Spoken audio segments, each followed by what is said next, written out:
sekolah ini ada sekumpulan pelajar yang tidak berdisiplin dan sentiasa menyusahkan orang lain.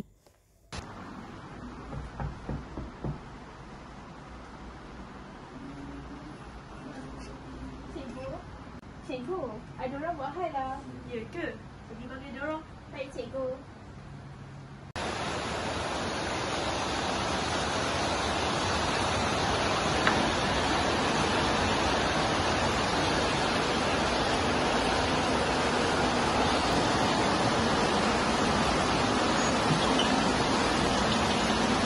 Ni orangnya, cikgu. Aura, Najwa, kamu berdua bersalah. Hukumannya gelar makan 3 kali dan gantung sekolah seminggu. Bukan nak bayar bintang duk tadi. Kau lah. Pula kau lah. Bagaimana? Pengawas berguna? Tak, konon baik, konon jumpa cikgu. Sejak hari itu, mereka terus membuli Aina secara lisan.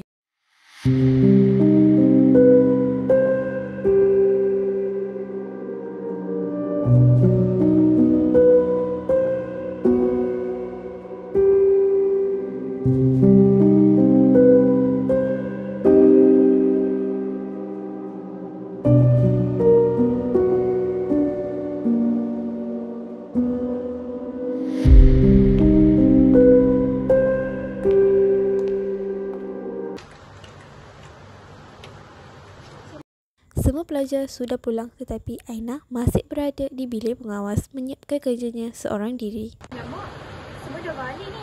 Lambat dah ni.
Bangun dah.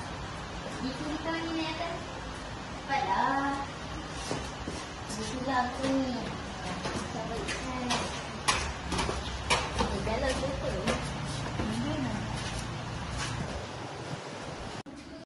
Aina dipukul sehingga tulangnya patah. Tak guna, mampuslah kau. Weh.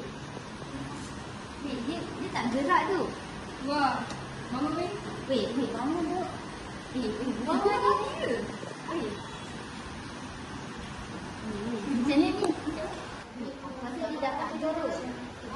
Kita buang dia lah dia weh kat bawah. Nanti awak ingat dia bunuh diri. Angkat. Angkat kaki. Berat gila dia ni. Menyusahkan orang tu lah. Berat je. Betul lah, dia nak mati kan? Weh, cikgu. Nanti cikgu nampak dia. Bunyi apa ni?